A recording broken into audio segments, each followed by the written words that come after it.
Hey guys, welcome back. We have a pretty awesome guest on the show today, Darren Mclean. He is a hedge fund investor who's worked for a hedge fund called K2 based out of Toronto, and now he's actually in the process of starting his own hedge fund, trying to pull together anywhere from $50 to $7 million. He's done some investing on the professional side of things, and then he's also an investor in his own life, finding different projects and passions to invest in. He calls himself a professional gambler, and he's had a pretty cool life experience so far, so we just brought him on for him to share kind of where he's been and where he is now and how he got there. And yeah, any other stories along the way? Cool. So welcome on, Darren. Yeah, pleasure to have you. And also, I know we were chatting before just about, you having some other opportunities to jump on some podcasts, and you said no to other people in the industry and whatnot. So I'm just honored that you're jumping on here. I know based on our chat before, you just have a huge wealth of like stories and knowledge and information. So I'm really excited to dive in today. Okay, let's do it. Nice. I guess the first question that I had for you was, right before we were talking, you said that you were broke when you were 27, which is pretty crazy. Sure. Because, Will, how old are you? 24. 24, I'm 21. We're both pretty broke right now. As you should be. Yeah. And definitely looking forward to not being broke. But I was wondering, what was the first kind of win that you got? Like, what was the first thing that you did, or was there a moment that it kind of clicked for you? What type of win? Like a business advancement win or a monetary win? There was one point where you were broke and potentially not doing super well, and then eventually you're in the place where you're now. What was the first one? I guess financial, and they're career win. First career win was my first job, and worked there for 3 years. I left school to work for someone, and there was a company I was looking at, and it was kind of being fawned over by the industry. It had an over $1 billion valuation. It just raised over $120 million in big financing, being pushed by one of the top guys on the street at the time. And I watched someone who was and still is today one of the most illustrious people in Canadian business come in and did a meeting with the company because he had a relationship with the fellow who was my boss at the time. And to me, I just thought I was starstruck by it, and I thought it was the coolest thing on earth that I was in the meeting with him. And at the end of that meeting, he thought, this is an amazing opportunity. And based on what was said in the meeting, it did sound like an amazing opportunity. And then I went and just did some work on it, and I realized, it wasn't what it was cracked up to be. In fact, the whole public's perception of that project is a mining project, an exploration project. That's a whole different explanation as to what that is. But basically, there was half the economic value in it that was thought, which would render it absolutely worthless. And so this thing, which was trading at well over $1 billion, and everyone was putting over $100 million into it at the time, was worthless. I thought it was going to go to zero. And for me, that was a seminal moment for me, realizing, I think, where the bar sat in the industry, and how much of an edge you could get, even though I didn't know anything at the time, just from some basic rudimentary techniques of how do I figure something out. And it was probably too naive. Well, it was probably empowered by my naivety at the time. And in the end, talked him out of it, got him out of the position, didn't make any money off it, but the company crashed and went to zero. And the number I had put out as being what I thought was actually there on the ground was extremely accurate. And after that, I thought, oh wow, this is the coolest industry on earth. And then I thought, my God, if I ever see an opportunity like that, I really need to find a way to make money off it, right, or make a name off of it properly. So that was my first business one. Probably just from a confidence and achieving something perspective, but made $0 on it. And then my first monetary win would have just been my first year working at K2. And I got my first ever bonus, which was probably the smallest bonus I ever got in my life, looking back. And I'd say that was still my most meaningful, but it's not really the bonus per se. It was more how I got the job. How did you get your job at the hedge fund? Did you have no degree? No degree. Funnily enough, I didn't actually know that at the time. So I had actually left university thinking I probably had enough credits to get a degree. But I never went and actually checked for my diploma or to go to graduation or anything because I was like, I just want out of here. And I didn't have enough credits. I wasn't shocked to find out I didn't have a degree, but when I called for car insurance, They were like, you don't have a degree. And I was like, oh, yeah, that checks out. um, but anyways, no, I got the job just by applying. And I didn't think I had a chance because I didn't have a degree, didn't have a real work history that anyone would value. And I thought I was going to be competing against people who would probably completely outclass me on paper, which I'm sure I was. But I caught them at a lucky moment, to be honest. I think they were at a position where they were looking for someone different. They weren't looking for someone who'd gone through the typical, U.S. Ivy League route. And I fit that mold. We had really good conversations. We just kind of hit it off. We progressed, and then in the end, I just effectively offered to work free for them to try to get the job, and they effectively took me up on that, and worked for three or 4 months under a contract that paid me nothing, and terminated after 3 months. And so I felt like I had 3 months to land the job and prove that I deserved to stay. And then I got, I'm trying to think if I can say this. Actually, yeah, I ended up getting the company threatened with, I think, the largest lawsuit they'd ever had in that 3 months. And it ended up being one of the seminal moments in me getting the job. And so that was probably while that technically didn't make me money on a direct drive basis, that was really, I think, what cemented it. And that was, I was asked to find a number for something on a balance sheet. And there was a number on a balance sheet that was rumored to be inaccurate. It was a liability, but the thinking was that liability might actually be a lot larger than what was put on the balance sheet. And if it was much larger, how much larger? And that would really affect the odds of the situation. And so it was find the number. And I didn't know how to do that, so I was like, it was related to state departments in the United States, so I just started calling state departments. And I was like, I'll start at the bottom, and I'll just call them. I'll gather information. I'll gather as much as I can. I'll ingratiate myself to the person at the bottom to the greatest degree I can. I'll take everything I've learned from that and go up one rung. Then I'll repeat the process. If you walk in the door talking as if you already talk the talk and know it a lot, people are more likely to stop and be like, wait, who is this guy and why is he asking? And I was completely upfront with who I was. I always opened by saying who I was, who I worked for, what my motivations were. But I also spoke fast. And I went straight into conversation. And in the end, I just kept doing that until eventually I got on the phone with the lawyers who told me things that they probably shouldn't have, and I ended up figuring out the exact number. And then when we tested that number, there was a mini nuclear explosion that happened, and I still have the cease and desist letter framed at my house. But I thought there was a big kerfuffle, people staying late in meeting rooms while I sat there terrified, wondering what they're talking about. As we're getting threatened, and we'd done nothing wrong. What they were accusing me of was untrue because I'd been completely upfront and honest, and I figured I was fine because I figured they must be recorded lines, and there was nothing I said that could be construed in the way that they were suggesting. But anyways, long story short, I went home that night and I called my brother. I was desolate because I thought I'd ruined it, and that was my big opportunity. I was fired, and he's like, I'd probably hire you, Darren. And then, shortly after, Sean said I was hired. And that was it. That's how I got the job.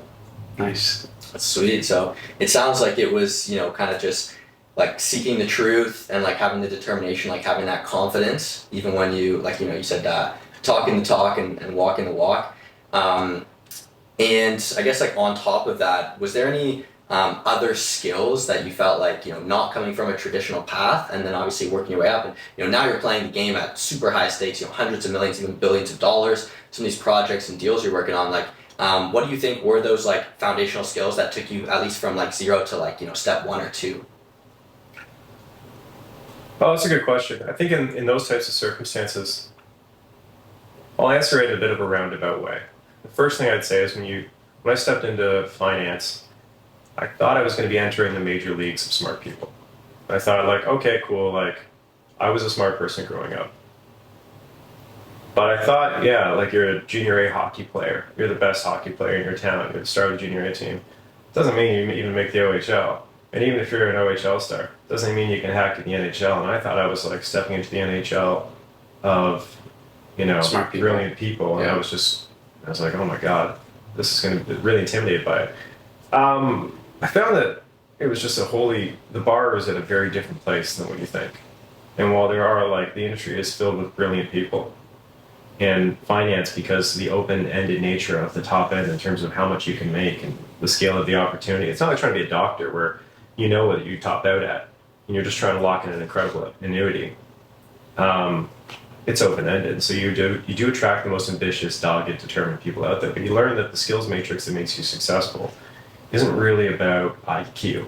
And people get obsessed with like intelligence and this and passing SATs and getting into Google and stuff like that. And sure, if you want to be a computer engineer, like I imagine that it's a very confined skill set. Business isn't like that. It's open-ended.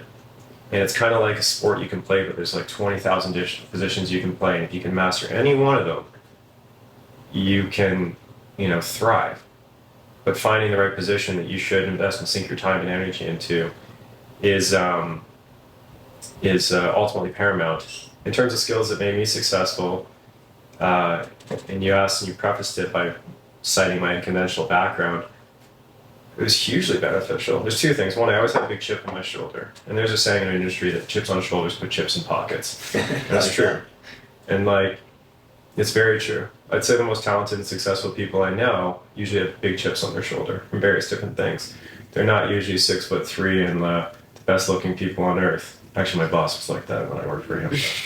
That was, but it's not, they're not usually people where everything just came easy to them. And why is that? And they don't think about things in very formulaic ways. Like education's I don't have much love for academia. I certainly think fantastic medical education is great for doctors, and I would like to have a very highly educated doctor. But I don't think, not in finance, academia, I don't think is particularly relevant. I think if anything, it often teaches bad habits. And it tries to teach people how to be functional cogs in a big wheel. And that's good, there's a role for those people, but to actually really thrive in business, it comes down to instincts. And investing is kind of a very similar, being an entrepreneur and being an investor, at least in the type of investing I do, are very similar realms. And approaching things with raw curiosity, without a sense of how it should be done, without a reverence for how it should be done. I think a lot of people come out of school with do things the way it should be done, that's the way it should be done, and you adhere to that and you respect that and you appeal to some authority in the way you go about things. And if I'd done that on my first thing I talked about, I would have assumed that the way I should have looked at the resource, and this was the company that ended up being worthless, I should have assumed that it was fine. Because it had been looked over by lots of engineering firms and analyzed a bunch of different ways, but they use complicated algorithmic models. And algorithms are usually trying to recreate human common sense in a computer. And so I'm like, well, how would I do this in human common sense? I don't want to learn how all the algorithms work. I just want to find a way to make it make sense to me. So I was going to solve this problem from scratch in a probably much more rudimentary way than the way that a more educated person would do it with a computer. How would I do it? And I did it all by hand. And yeah, it took me 10 times as long, but gives a shit. I can stay there and I'll just stay up all night doing it. And because I did that, I saw things that other people didn't see. And I noticed things right away. And I was like, oh my God. I think it was actually fortuitous I did that at the beginning of my career, because I realized there's a huge benefit to just doing things in a way that other people don't do it. Not to lionize it and say oh, you're a maverick or something. Like a lot of people want to lionize everything. It's not really about that. It's just that when you do things a different way, it still is, bears fruit. You see things in a different way.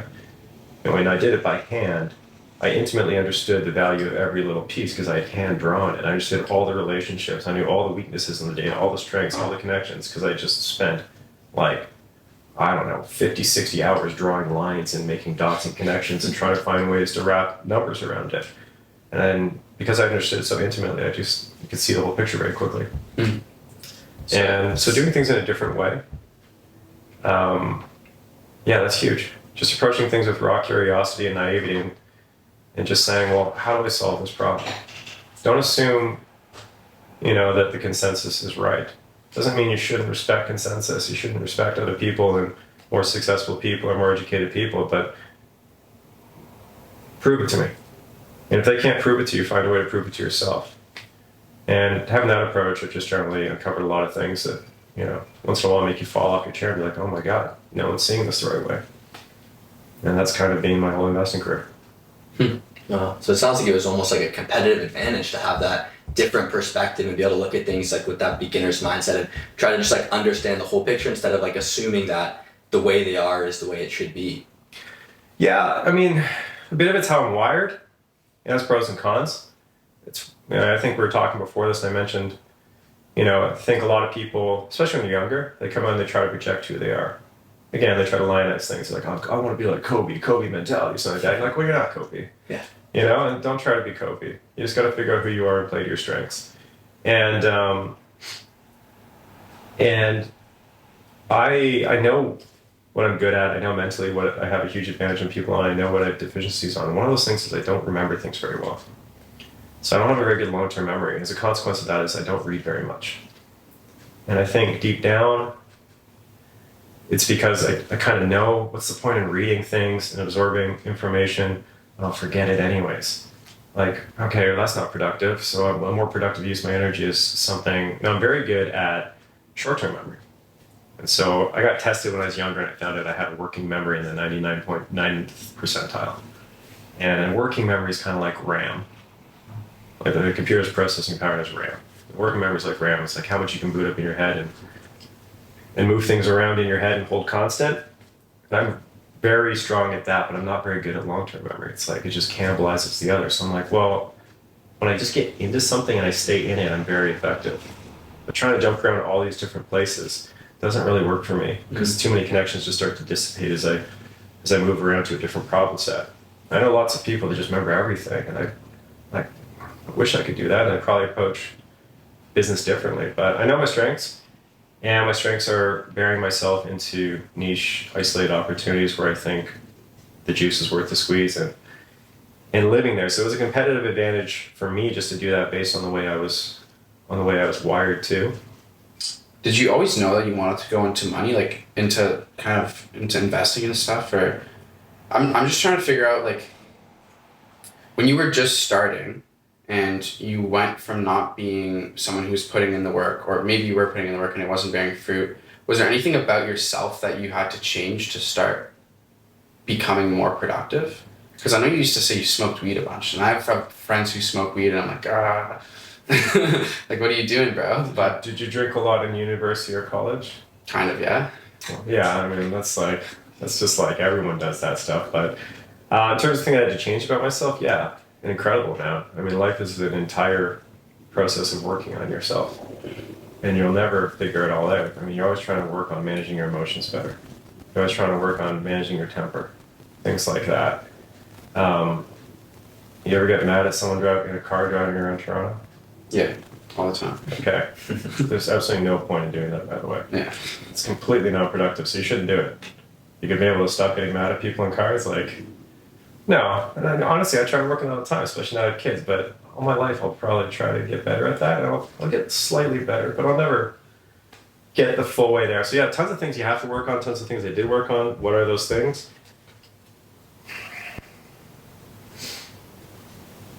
I started working on grade 11, funnily enough. I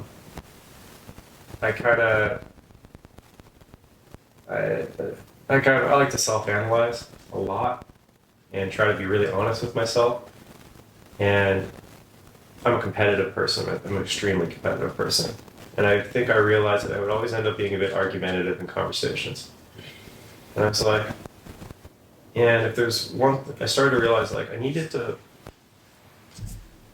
treat myself. I always need to think about the way I acted around other people and the way other people act around me, if that makes sense. It's not a great way of putting it, but I kind of actually laid out a list of rules for myself that I thought made sense and I would try to adhere to for a year. And they were simple things. It was like, don't argue with anybody ever. And I just looked at it and I'm like, listen, anytime I argue with people, they get defensive. Second, as a person gets defensive, they fire a bunch of emotional neurons at themselves into their argument. Now they're emotionally bound to what the words coming out of their mouth. The second they're emotionally bound to those words, it is way harder to ever strip them back and get them to move off their position. It's totally non-productive. So what you need to do is stop those emotional neurons from firing so people don't entrench themselves in their position. They don't dig in. How do you do that? And you're like, stop arguing. Stop making it argumentative. So find a way to disagree or have interesting conversations, because by nature, the way I am, like, I just love analyzing things. And I love, and I can go at things and I can be a bit much for people sometimes in that regard. And it's like, well, that's not a productive way to have a conversation or to achieve what you want. And so I said, don't argue with people. I thought, sometimes I had a tendency to hop on the bandwagon towards other people that people didn't like or didn't think they were cool or something like that. And I was like, you know what, I should just form my own opinion of everybody. And so I had a policy that if no one's I'd never seen anyone do anything to another person that I thought was untoward or wrong. I don't care if they're weird, I don't care if they're quirky, I don't care if they're not cool. I would never say a bad word about them. I would only just say, like, I have no problem with that person. They've never done anything bad to me, or I've never seen them be bad to anybody else. There's a lot of those things, and it was a lot of trying to temper what my natural impulses were. Being a really competitive and analytical and honestly an argumentative person at the time. And it was an amazing transformation. I was able to do it for like 2 years, and suddenly I just had a lot more friends. I had much better interactions with people. And much more diverse group of friends. I got to know a lot more people. It just started happening, and it's just like everything was great. And then I dropped out of high school a couple times after that because I wasn't achieving academically. A bunch of my friends moved on, ended up in not a great place for a couple years, and I forgot a bit of those lessons. But honestly, those are things I still try to remind myself all the time. Like, there's probably like a laundry list. At the time, there's like a few things. Now there's probably like 20, 30 things in life. And I'm constantly trying to remind myself and reinforce to keep myself in check. And I think you have to do that for your entire life, because my natural impulses are still what they were when I was a kid. A younger monkey. Yeah, exactly. Wow, this is great. I'm loving this. I personally relate to a lot of stuff, so it's cool to hear some of the lessons you're taking away. I did have a question for you about something you said a little bit earlier about like instincts when it comes to investing. So I know Ray Dalio, who's obviously a very famous investor, one of the things he talks about is like assessing things like logically before kind of making a decision, because he said the fallacy is that sometimes people will be already emotionally invested in a decision, and then they'll like use the logic to almost like justify the position.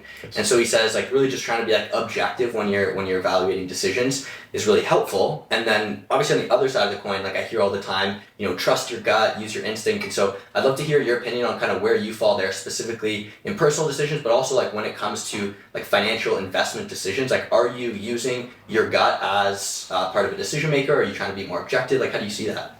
Using both. Finding the balance is the art of it. I mean, Lionel Messi practices like a gazillion hours in his life. Does he play using his gut, or does he play using his practice, his logic, and does he play structurally? Both. Probably both. Yeah. Oh yeah, probably a lot of his gut, probably very natural, like flow state. Yeah, it is. It's informed by a lot of the other stuff. But no, they're both extremely important, and I'm not Lionel Messi, to be clear. I mean, I just think he's the greatest. But Ray Dalio, logic versus gut. I think he would think about very rigorously. Was there anything else? I just trying to recall everything you asked. I'll just get into it, and you can point out if I don't answer anything. You need to approach things very rationally. One thing you talked about is emotionally bound. I see that all the time. I've seen that lots of people in the industry. They make a mistake. You call them out on their mistake, and they entrench themselves into their mistake because it's painful for them to admit their mistake. And so they defend it. And then the second they've defended it, they'll never move off that position. It's very similar to what I just talked about. You learn how much primal stuff, just ego and people's human biases, drive outcomes in ways you wouldn't believe.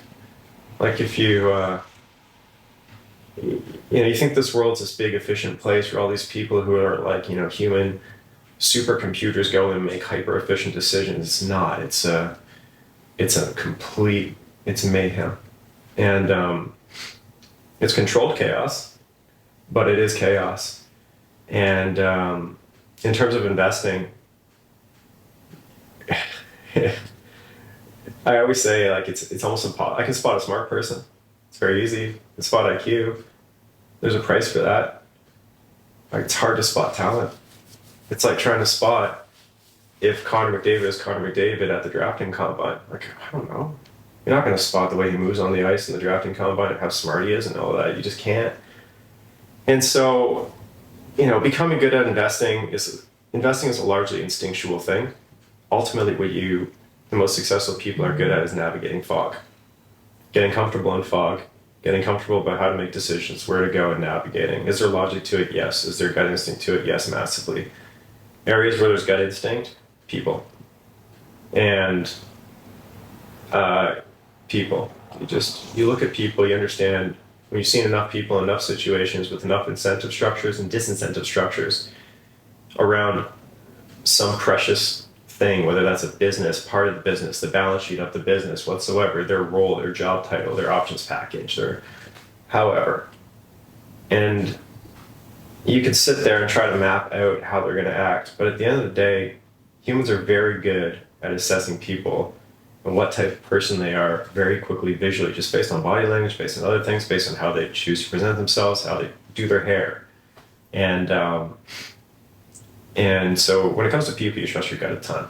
You still analyze it rigorously, but usually an initial assessment you make of a person is right, more often than not right. Yeah, I found it as well. Like sometimes I'll right off the bat I'll know, okay, this guy's a scumbag, and then I'm like, he seems nice, he's been nice to me, and 3 months later it's evident that my original thought was right. Yeah. And where logic comes in often is in the same area. Logic is often holding your gut in check. Your gut says this person is not a good person. Right. And in fact, there was a moment when no one's looking and there's some pile of money on the table, and for a moment in time you saw his shoulders start to reach, and it's a metaphor for something you might see in business and the way they were trying to orient themselves, and you're like, oh, he's going to try to steal. Mm-hmm. Never unsee that.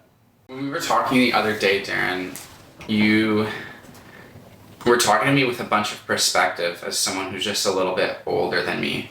So I had a question for you, while we're young, what should we take advantage of being in this state, in this perspective of just being still kind of new to the game? Yeah, that's a funny one. I think, you're young. How old are you? 21. I'm 37. I'm 16 years older than you. I'm young in my industry, by the way. And so I'm still a young person, too. Yeah, I'm not calling you old. But I think, if I went back to where you guys were and started over my career, I'd move so much faster and climb so much faster. And, I'd say your age, hey, you're young. You're not high school young. And I bet you think, usually about your age, people think, oh man, if I could go back and start over high school, university again, I would crush it. Yeah. Knowing what I know, if I could take what I know back. Usually they're thinking about girls when they say that, but as you get older, you're thinking about business and other things in life and life decisions. But a ton of those things. In terms of being young, your greatest advantage, and it sounds cliche, and yet there's no way you understand it right now, is time. And what you can't possibly... Youth is such a funny thing. It's, you have the greatest superpower on earth, and yet, you have no perspective on how to apply it usually. And often, the fact that you have no perspective, if you have the right personality concoction, ends up being a superpower. And I'll explain what that means again, this is just all my opinion. Yeah. And I change my opinions all the time. So, as you should. But when you're young, you come out and you suffer from an extreme compression of perspective, which means that everything has been so short in your life. And the thought, I think we were talking one time, you said 2 years or 3 years seems like an eternity to you. 2 years or 3 years feels like nothing to me now. And 2 years or 3 years felt like an eternity to me. When I was starting one file that I had told you about, I don't think on this podcast, I looked at it and I mapped it out and I realized there's a real chance it was going to take me 2 years to win that battle. And that's how long it took. And I couldn't even fathom 2 years at the time. I was like, oh my God, I'll be in this mess for 2 years. Now my base case expectation when I enter anything is, probably 3 to 5 years. It's what it'll take to execute this, and you just get comfortable with that, and you realize that your whole career is actually made up of a very small number of medium-sized chapters, and so you have to use them very carefully. As you get older, what you don't have is time. You don't have freedom, and what you have is consequence. When you're young, you have time, you have the most freedom you'll ever have, and you have the minimum amount of consequence. Like if right now I go to Vegas and put all my money on red and it comes up black, it will be catastrophic to my life. I'll probably recover, but I got a lot of things to answer to. I have a house, I have a wife, I have kids, I've got all this, like we'd have to leave the neighborhood. I have to pull my kids out of school. I start from scratch, it would be devastating. If you go do that now, what's going to happen to you? Start over next week. Yeah. Pretty much like the same spot I am now, to be honest.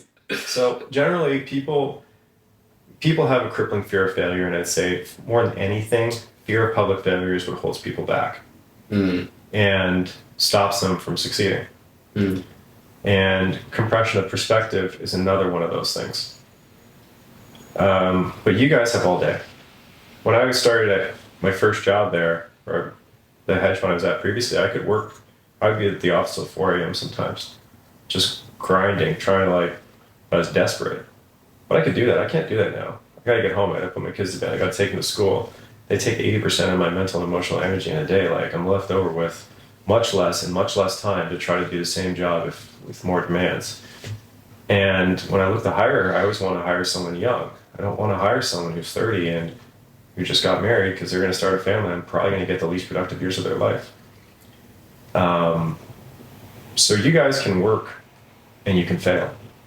And that is the greatest form of freedom you can possibly have. And the worst thing you can do is waste that. If you are ambitious, and not everyone should be an entrepreneur, I'm just assuming you are thinking from an entrepreneurial mindset when I say that. 100%. Not everyone is set to be a risk taker, nor should they be. That'd be a crazy world. Yeah. But you can fail. And yet people are so scared of failing. But the fear of failure goes up as time goes on because you have more to lose. And you have less time ahead of you. And when the time ahead of you is shorter and the age and the drop off is faster, you look at failure as far more consequential. You're like, well, maybe I only have 5-10 critical chapters left, and 5-10 years of critical chapters left in my career that I can really make a push. Am I still going to want to make a push when I'm 50, knowing these things take 5-10 years? What am I going to do with it when I'm 60? And so the appetite and the enthusiasm goes down, but young people are naive to time. That holds them back because they think everything takes forever, but it's also that naivety is also the greatest superpower sometimes because they don't realize how short life is. And they don't have that feeling of like, oh, what's the point anyways? I can't even get there fast enough. They think they've got an endless runway. Mm-hmm. And so, for me, I guess advice from all that, you can't change these things. You can't gain perspective by rationalizing it. You gain perspective by experiencing it. Just put yourself in a position where you're forced to do something. And like if you're working out and you get a personal trainer, you're going to show up to the gym. If you don't, 99% of people are going to be there in January and February after the resolution, the treadmills will be empty in March, and that's the way it always goes. But if they all had trainers, they'd all show up. I'm not saying I wish I had a personal trainer, it's just an example, but put yourself in a position where you're locked in. And put yourself in a position where you feel like you can't fail. And what young people are also are they're desperate. They're desperate because life gets really hard very quickly. And if you're successful in your early 20s, your late 20s will be the greatest time of your life. If you're successful in neither part of it, probably university was the greatest time of your life. But you go through school and you're in the ultimate bubble. Everyone's life is the exact same. The rhythm of life is the exact same. You have no real accountability, no responsibility. Your life is usually funded. Usually the people around you's life is funded. There's some exceptions, obviously. But all you do is you wake up, you go to class, you do some tests, and you party. And you make friends. And you run around in life, we're a bunch of monkeys wearing pants playing a big mating game. That's what drives the vast majority of human behavior. Status, success, all that, it's all part of the mating game. And in university, everyone's on the exact same wavelength. The second that's over, you got to go into the real world. And it gets hard because you're going to get paid the least. The real world's very expensive. And you just try to find your way, but you don't have a roadmap. You don't know what to do. And for most people, what they want to do is like, well, I just got to get on a safe train. Got to get a job that pays me a salary. I just got to get income. I got to get my head above water. And they get on that treadmill and they stay on it. And they stay on it for the whole life.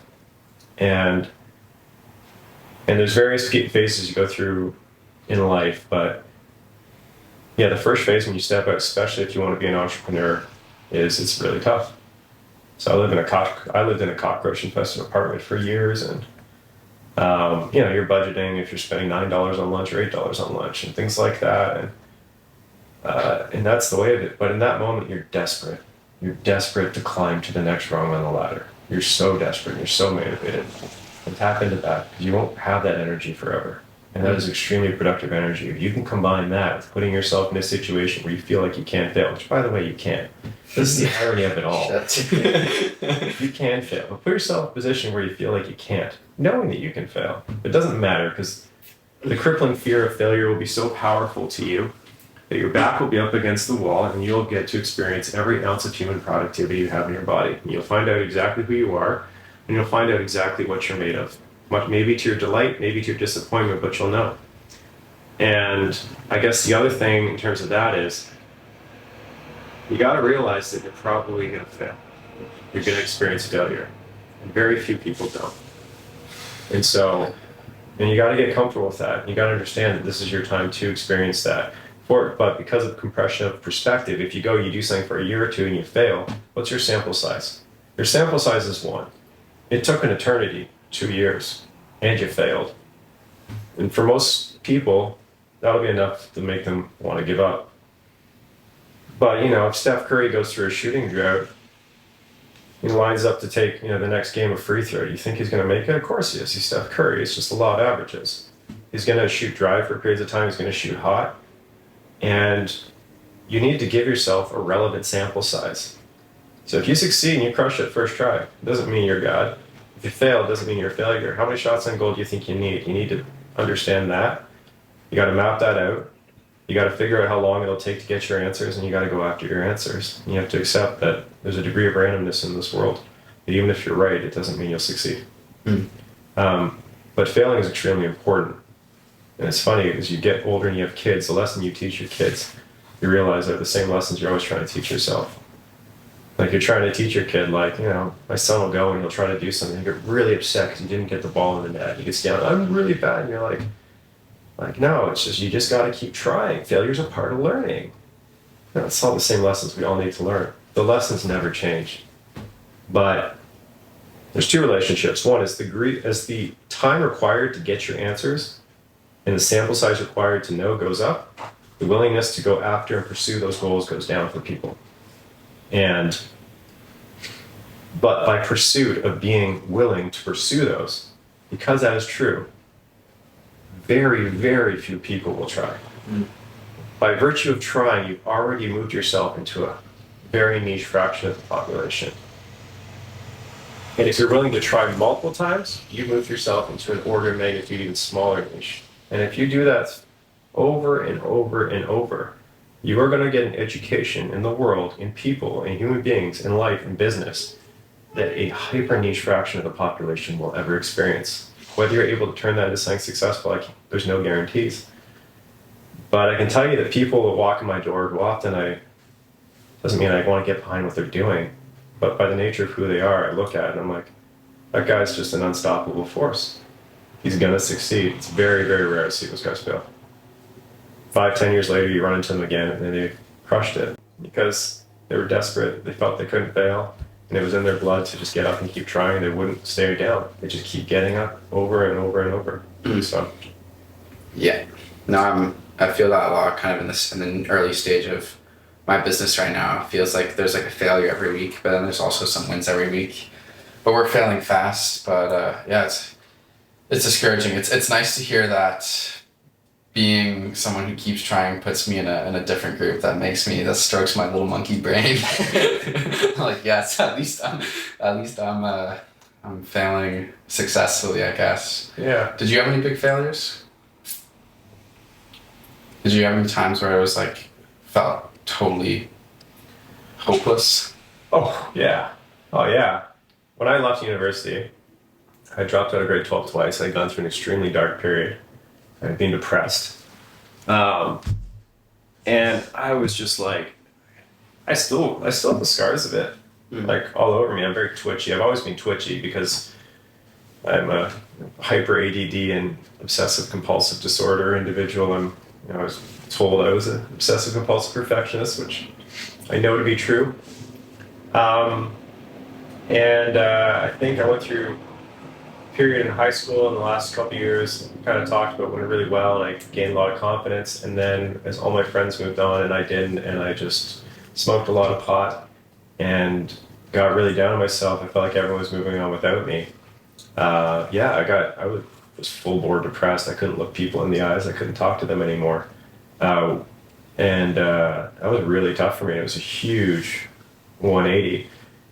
And then I got into university. I felt like I needed to get to university. I just need to get forward. So I ended up going to this one-on-one schooling place. Luckily, my parents could send me to that.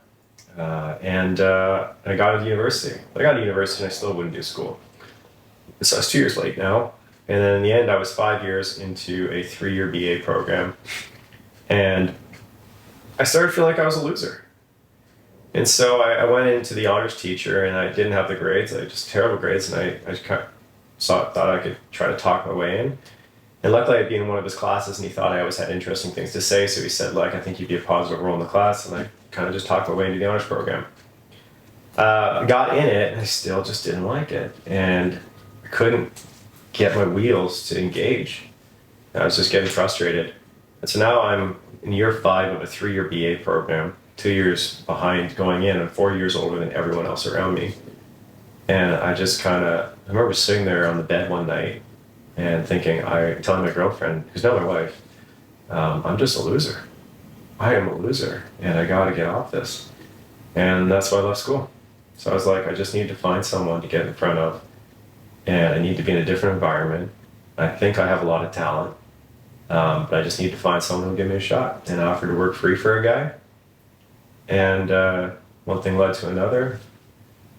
Got the job, and then worked for him for a few years. Fantastic individual. Still very close with him. And he gave me an ultimatum after 3 years to take over as president of the firm or leave. Still made me money because Toronto's expensive. And anytime you make more money, you just it'd be nice to not have cockroaches in my apartment. You get a nicer condo. And then I quit again and took another risk. And thought I could probably talk my way into another good job again, which proved to be very difficult. My wife had saved up $20,000 working at McDonald's the year before, living with her parents, and that's what we were living on. I was in overdraft, and EI was about to run out, and I had a number of months I had to get something by, otherwise I was going to have to leave Toronto. And I figured if I put myself in that position, I would get everything out of myself and something would come together, and it did. So I've always been a believer in that. With that being said, the risks I took when I was young to go back and bring it back around. There's things I did to further my career. Not nefarious things. It may sound like I'm talking like that. Things I'm very proud of. But I wouldn't do them again now. I just think the risk would be too great, and what I'd stand to lose would be too great, given where my life is at. What would you say to somebody who was kind of in the position that you were in? If you were able to speak to yourself when you were kind of laying on your bed, just feeling like a total loser. Is there anything that you could say to that person, or is it? I mean, I said things to myself at the time. Yeah. The same things. Listen, there's one thing that I think has done me really well, is everyone hits rock bottom if they go for it. Not everyone. There's the odd person who just LeBron James their way through life, but it's most people hit rock bottom. Some people hit rock bottom and they lay on the ground like a puddle of a person. Some people just bounce. And some people are somewhere in between. I kind of self heal, if that's a weird way to put it. Like, I just kind of look at myself like, at the end of the day, we're electrical programs. It's weird, but your brain just a bunch of electrical signals. We're just computers. And I'm like, I always just think there's something wrong with my computer program, so how do I reprogram myself? And I try things, and I try things, and I try things until something sticks. And when it sticks, I get positive feedback. And when I get positive feedback, it's easy to make a habit out of it. And I go, and then eventually, and usually I'm back on my feet, and I'm filled with confidence again. And I can't remember the initial premise of the question that I'm answering. Lessons to yourself, things you'd say. Yeah, just do that. Put yourself in positions where you feel like you're going to get everything you have out of yourself. Figure out who you are. All the macho-ness, all the bravado people like to emulate and talk about on the internet, get rid of all of that. Flush that stuff out of the system. It's not about becoming some idea of a person. Don't fantasize about yourself someday on stage being revered a certain way, talking a certain way. I'm this kind of person. Just like, obsess over the process and see where it takes you. And find something that plays to your strengths, that you think if you get into it, when you look around, there'll be very few people who'll be able to compete against you. And it's on my side of the table, when I look at other people in situations where it's competitive and you're working on things, you're trying to compete against somebody, the scariest opponent every time isn't a supercomputer, like super smart person. Scariest person is someone who's good with people and who's relentless. And it's because you just like, well, if I'm going to go up against that guy, I'm going to have to, there can't be an off switch because that guy doesn't have an off switch. It doesn't matter. I can be 50% more efficient than him, but he'll work 200% harder than me. He's going to crush me unless I'm able to match him for the duration of the moment we lock horns. And so, yeah, to be relentless. Treat yourself with the same grace that you treat others, which is a weird thing because you think you always need to treat others better. It's a bit backwards. I actually find people tend to treat others very well. I'd say in today's world, people tend to have a greater and greater percentage of their interactions on the internet, and so they treat others like shit because the internet's where people go to argue. And it's generally an angry place. But the funny thing is, I find people live on the internet, I'm like, how many actual bad interactions, tell me about how the world's going to pieces and how people are this, that, and the other. I'm like, cool. How many bad human interactions do you have in a day? In real people? Not many. Yeah. Most people are actually pretty nice. Most people are actually pretty graceful when we're face to face with each other. You put each other in a car and suddenly that all goes. Yeah. And that's the nature. I was thinking about driving. And that's the nature of people. We're very violent towards others when we can't see their faces. We have a high propensity to do that. We have a very low propensity when we can see their faces and the whites of their eyes. It's just a very primal thing. But we're also very brutal on ourselves. We tend to beat ourselves to pieces. Like, you do this, you have an awkward moment, you're at a party, you say something, you act a way you're not proud of. The next morning you wake up and you are so ashamed.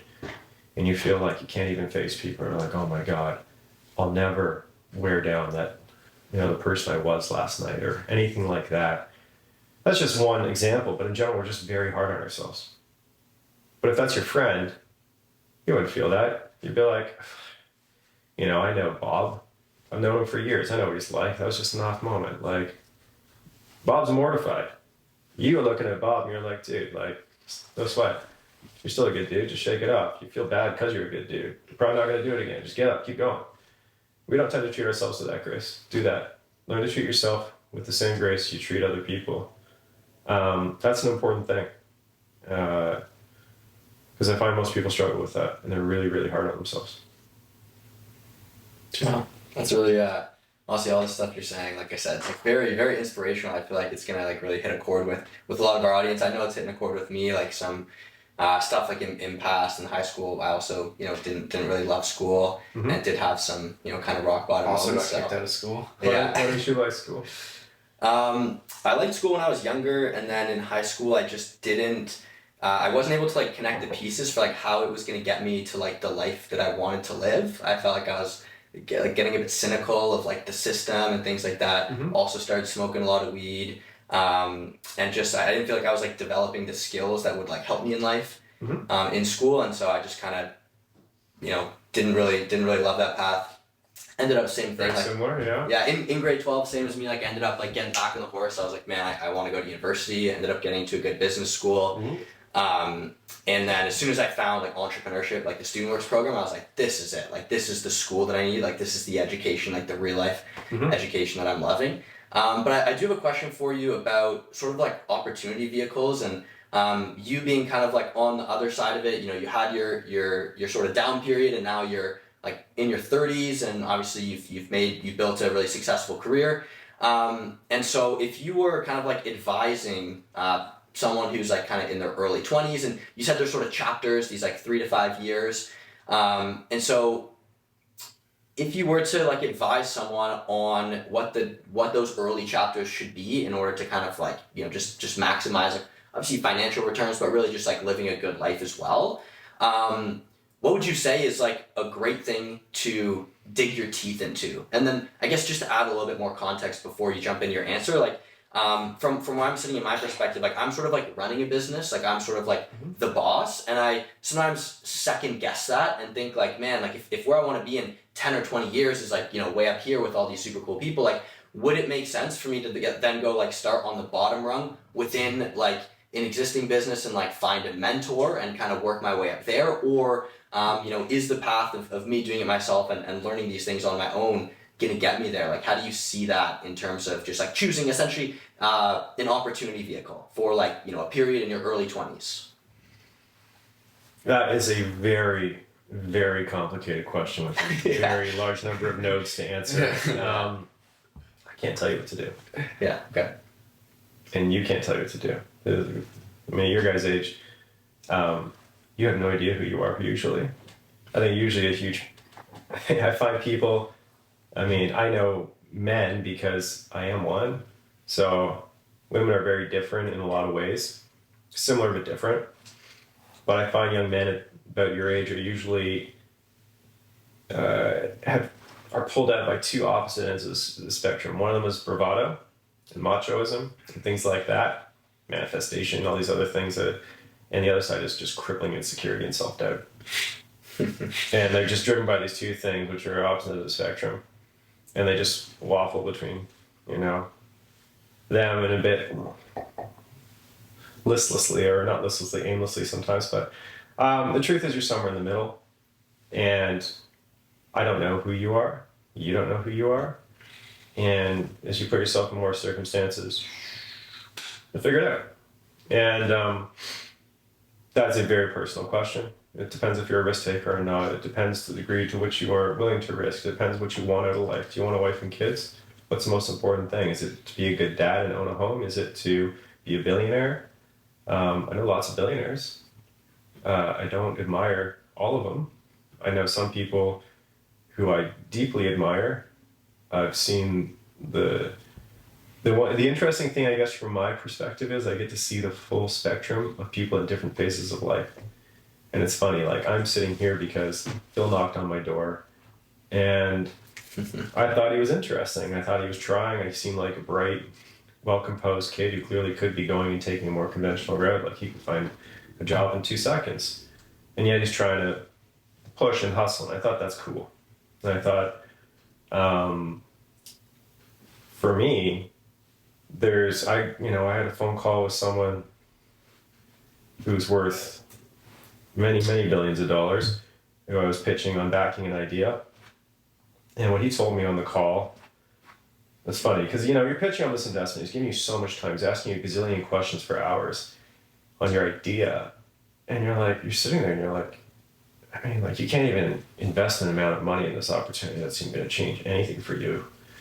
And he's still so switched on to it. I didn't ask him, he kind of tells me, he's like, it's funny, he's about 60. It's like when you get to about my age, he just wants to back young people. And you don't have the same energy, you don't have the same drive anymore, you don't have the same vigor. And this guy has achieved, things that to me are far greater than what I've achieved. He was way further ahead than where I am at probably the same age. He's a bit of a prodigious example. And, he's sitting there just saying, in my experience, energy wins. Energy, focus wins. And that's why he gave me the check, is because he thought I had those things. That's the same way I feel about looking down another rung. The way he looks at me is the way I look at you guys. In terms of what to do, I can't tell you, but I think ultimately it totally depends what you want out of life. It's egregiously expensive to own a home in the city. Do you want to live in the core? Do you want to have a nice home? Do you want... There's very specific financial pathways to get there, and they're very difficult unless you're in an open-ended business spectrum where you can make infinite, serious money quickly, which is what you can do in entrepreneurialism. So let's isolate that to entrepreneurialism only. The most important thing is that you find something that you are willing to sink every ounce of your effort into, and something you think justifies it. And if you do that and it's the wrong thing, you'll find out painfully that it was the wrong thing, but you'll probably do a better job of finding the right thing the next time. I can't tell you how many people I know that are extremely successful that have gone bankrupt multiple times. I'll tell you a lesson one of them told me. I'm not really answering your question, but... Kind of. I think it was like the second or third time he had gone bankrupt. He was walking around the city, and I think actually the market was tanking at the time. Maybe it was like 2001 then, maybe like the tech crash. And people were just losing their minds. And he was sitting there and he's like, kind of nice actually. All these people are miserable because they're losing money. I got nothing to lose. And he's just like, I feel free. And as if, it's, we intend to just internally, the climb is the best part of life. Being on the up and up. I know lots of people who are up here but are doing this and they're miserable. I know lots of people who are here, they're doing this, and they are king of their universe. And that's how everyone feels. And so the most important thing is you put yourself in situations where you can always have positive momentum in your life, somewhere all the time. It doesn't have to be your job. If you're failing in your job, find somewhere else you can feel like you have positive momentum in your life. You always meant to work out 5 days a week and get ripped, go do it. Go full bore. Eat like a rabbit and crush mass boosters and just crush weights. And you'll be failing in business, but somewhere else you're going to feel like you're on the up and up and you're crushing it. It's just make sure you keep that. You're a computer, make sure you keep feeding yourself a feeling of progress and the wind in your sails somewhere. It's just so you don't let yourself wallow. But you hit the bottom. The way down is brutal. It's excruciating. When the slide stops, and it's like when you're invested in something, the way down is excruciatingly painful. When it stops, you just internalize your new circumstances and you say, well, this is what it is now. Okay, now what? And that's true with success too. You have your greatest success. And you sit there and for like my greatest successes in life, and it's euphoric for like a week or a day.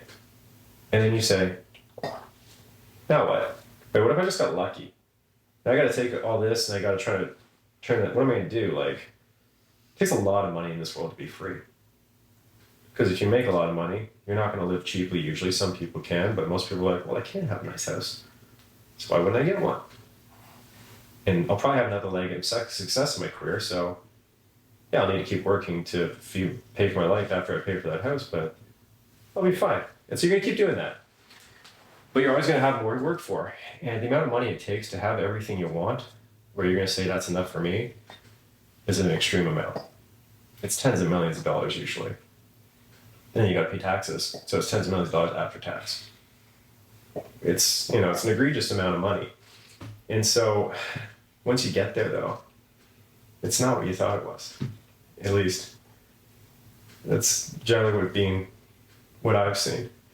And so what you should do is you should just move. If there's usually the most profound statements in life are cliches. And to analogize it to anything, like you sit still you're a sitting duck. The worst thing you can do is sit still. You just keep moving. You just keep moving. And that's it. And if you try to, another thing that people try to do is they try to map out everything. And the map's got to be perfect before they begin. And I would suffer from that in certain things. It'd be crippling. At some point, you just got to say, enough's enough. Just go. It's like you try to map out like a boxing match. You're going to go get in the ring. You think you're going to be, okay, he's going to throw a cross. I'm going to duck. I'm going to do this. He might this. I'm going to throw it. It's not the way it works. You get in there.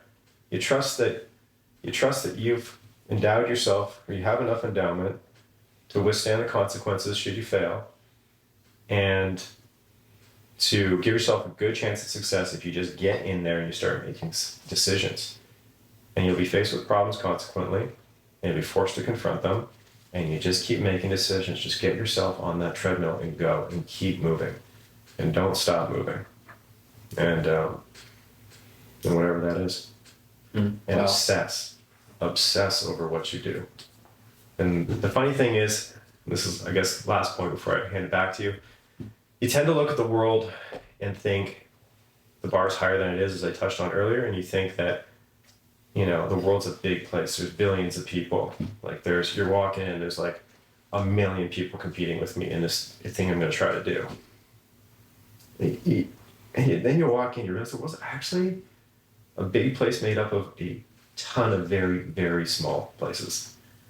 And you walk into like any area and you'll meet all the people who are players in it very quickly. There's not that many. And you realize he's checked out. Yeah, he's crushed it, but he's not a threat anymore. He's kind of 50 or 60 and he's on the out and out and he just wants to lay back. And then you realize that guy's going, that guy's going, that guy's going. And you're like, yeah, I think I can hang, or I'm going to try to. But actually the competition in any little isolated pocket you go to is usually pretty small. And so just go somewhere where you think you have a chance to have success. When I'm investing, the one thing I tell people is like, you don't want to go say, I want to sit down across from Phil Ivey. If you're playing poker, you don't go to the casinos and say, I want to play against Phil Ivey. You want to go look for the table where all the drunk gamblers are in from whatever foreign country where the money is just they throw away like candy and they're here to just, and you want to sit there and just rinse them and play against the lowest competition you can at the easiest table. So try to find a table where you think the stakes aren't like crazy. It's not like the buy-in's huge and the competition doesn't look fierce, and get in there and just get a chance to experience success in winning. That could be a painting business. That could be anything. Just get the feeling of that. Feel what it's like to have to knock on people's doors and get told no. And just go up to the next one with the exact same attitude. Not let someone slam their door on you and tell you to go away. Take away from your energy for the next one. Learn that. I know, I actually, kind of a funny story, I don't know if you remember, but I actually knocked on your door in 2021. Yeah. And you told me to go away. And then I came... Politely, I'm sure. Yeah, very politely, very politely. No, you didn't slam it. You're like, oh, yeah, I don't really have anything. And then I ran my business the second year and I came back and you're like, you know what, kid? Like, yeah, come over to my house on Wednesday. And then we came and did a quote for you. Yeah. But I very, because you have an awesome house, I very specifically remember like your house and like the outside did need painting. Now you're just crushing like the entire house. Yeah, the outside's getting fully ripped off. Yeah, so it didn't really need painting. But yeah, that's funny. I remember going up to you twice and asking. I had another question. When you're looking at investments, we've heard a lot about kind of like what you are looking for. Is there anything that, like when you're investing in a company or in people, is there anything that would like throw you off, or like your instincts would just tell you like, okay, get the hell out of here. Like, I don't even want to touch this. People. Yeah, people. Number of times you look at an opportunity, you can't believe how good of an opportunity it is. You look at human dynamics and you say, well, I'm screwed if I walk in the store.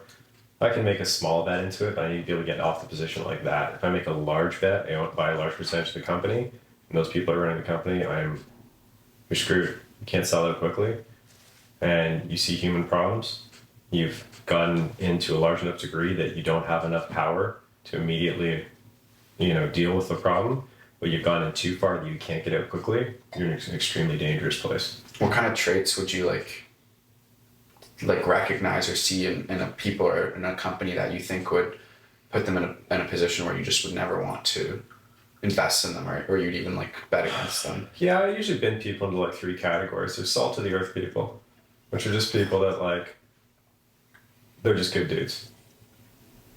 I say dudes because usually that's who I end up in front of. They're just good people. I've backed some very talented women too, done very successful things. But they're just really good people. You just know it. It's obvious. They just treat everyone well. They have a softness about them. They're not necessarily extremely manicured. There's nothing contrived about them. They're just natural. People are very good at spotting when someone's natural versus when they're composed and put together and things like that. Then they're a bit contrived. And anytime they're contrived, you're like, well, what's really behind that? What's this? And people can't hold anything they're contriving for very long. If they see you in little moments briefly, they can, sure, but you subject them to enough time and circumstances and impulses, and eventually you'll see who they are and they'll come out. So salty earth people you can see very quickly. That's a good thing. Even still, they have numerous downfalls, which I can't get into every aspect. Really crooked scum people you can spot very quickly often. I think that's hilarious. One thing I find in business is so funny is people are who they look like. I agree with that, actually. Yeah. Like the shysters, they just dress like shysters. They act like shysters, you know? Like they just exude it. The 2 ends you spot very easily. Obviously it goes without saying, you stay away from shysters. Doesn't mean you dive into salt of the earth people. But it's just, at least they're not going to steal, that's a very big thing. Because the rule of law is something gets applied en masse. And in business, it's pretty much the Wild West still. And especially in securities. And the most complicated people are often brilliant people. Just they think fast, they act fast and all this. You can't tell if they're just like, often they're aggressive. They have an edge to them.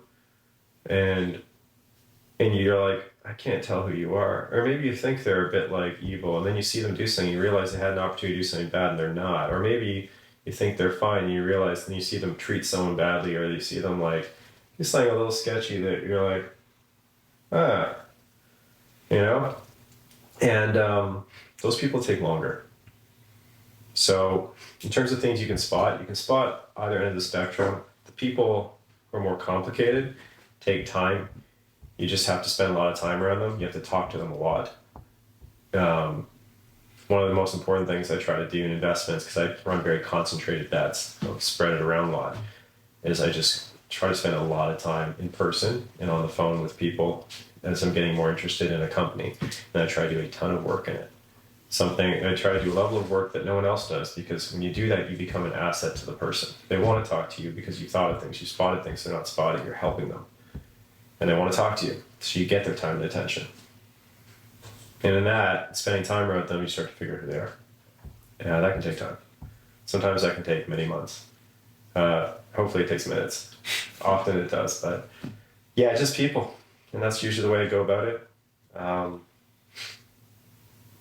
think that answers it. I don't know. Yeah. Okay. No, that's cool. You just look at... Yeah, I feel like you're investing, because when I think about investing, I think of like looking at charts and like trying to figure out patterns and stuff, but I'm sure you do plenty of that. I've seen charts and stuff in your house, but it seems like you're really looking at it from like a people and an instinct side of things.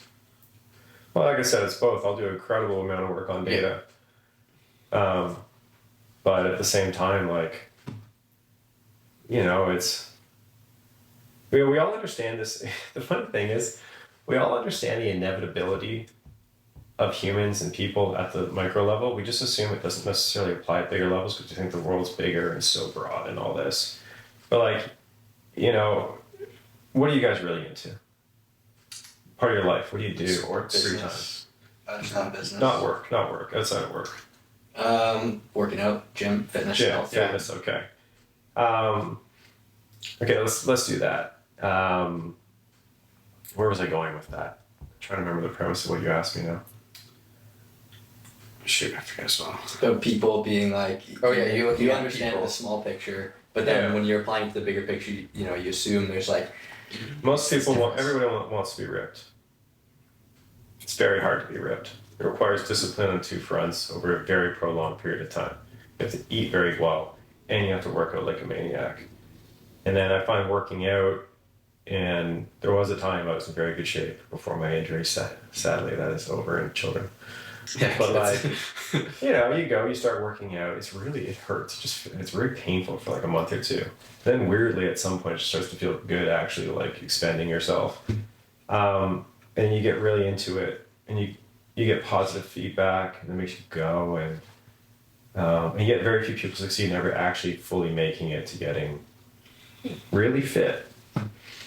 Because it just requires you to stick it out, to stick out the plateaus, to keep going. And you know, if someone comes to the gym and he looks trim, but he has certain characteristics about him, versus another guy who comes to the gym, hey, he's a little frumpier, maybe he's got a bit more weight, he's got certain characteristics about him. You start to realize the guy who's overweight and all this has no problem just changing his diet. He doesn't have actually have a food problem. He just has everything. He's actually extremely motivated and is working really hard. It won't take you that long to realize, yeah, that guy's here, but this guy's here, but this guy's gonna leapfrog him in no time. Because honestly, I think this guy's gonna burn out after like 2-3 months. You're not really gonna get anywhere unless you're like at this for a year at least. And like, I know this guy's gonna stick it out. And even if they both stick it out, just seeing the pace this guy's going at, the rate he's going to overtake him. And everyone knows. You eat clean, you work out, you get ripped. What percentage of the population ever gets ripped? Less than 1%, probably. And yet everyone wants it. We all understand this. We all understand the inevitability of hard work. We all understand the direct drive component of hard work to getting ripped and discipline. And yet almost none of us can adhere to it. And then on top of that, we all understand that it's over a prolonged period of time that it's required to achieve the end goal. And that's what makes it difficult. And that's why so few people get there. And it's the effort, it's the discipline, it's the focus that gets you there. That's the most important component. It's not your natural physique or body type. I mean, that helps, gives you an advantage, but it's the discipline and the focus. You know that. It's very obvious. That's true business. It's the exact same thing. But it's not as direct drive. You don't go lift weights and go up 5 pounds and be able to do 2 more reps the next 2 weeks later. You don't get that direct drive feedback. You just have to trust it's happening. Yeah. Wow, I love that. Awesome, man. Well, I'm loving the conversation. I don't want to take up too much of your day, but I really appreciate you coming on. Was there any like closing thoughts you wanted to share, or Phil, did you have any kind of final questions to wrap us up? Pretty much. I had some questions. I don't know where I'm at now, though. Like, kind of recently, at least in the last like year and a half of my life, I've been like really trying to focus on building the right habits and building like the right like mindset. How do you look at your life like in terms of like the habits that you're building and like your lifestyle? Because I feel like I don't know, from my perspective, like you seem super chill, and like I don't know if you're like up at 5 a.m. like going for a run and then doing an ice bath, but you've still been able to find success in your career. So how do you manage like your habits and your wellness? I'm not the most consistent person on earth. I'm not up at 5 a.m. doing ice baths. I'm extremely hyperproductive in small spurts. And like, most people have a productivity curve. They feel like they got something get done by here, and it looks like, Right. And like, yeah, that's me too. It's always been me. I realize that. It's hard to change that. The way to overcome that is by putting myself in situations where I have no choice but to keep going. But what I do, the stakes are very high. It's direct drive. I don't get paid just for showing up every year, similar to being an entrepreneur.